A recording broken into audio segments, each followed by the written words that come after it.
Be in your bonnet, unpacking an English idiom.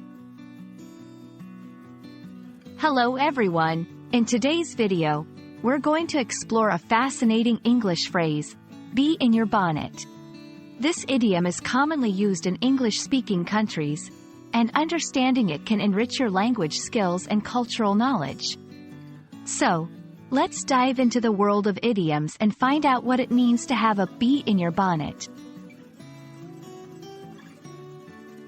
The phrase, bee in your bonnet, is an idiom used to describe someone who is preoccupied with an idea or has something on their mind that they cannot stop talking about.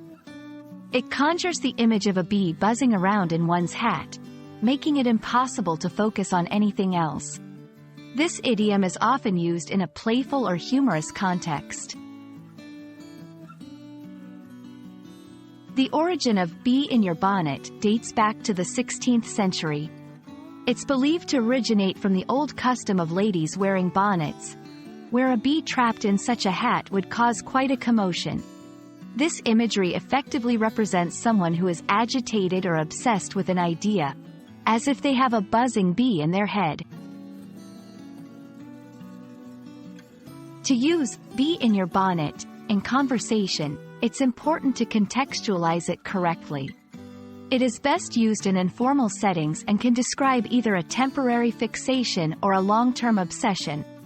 For example, you might say, "He's got a real bee in his bonnet about starting his own business." There are variations of this idiom in English, such as having ants in one's pants, which means to be restless or unable to stay still. While the imagery is different, these phrases share a common theme of restlessness or obsession.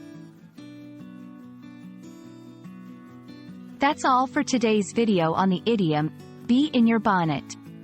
I hope this has been an enlightening journey into the colorful world of English idioms. Remember, idioms add flavor to language and can be fun to use. Keep practicing, and you'll be buzzing with English idioms in no time. Thanks for watching, and see you in our next video.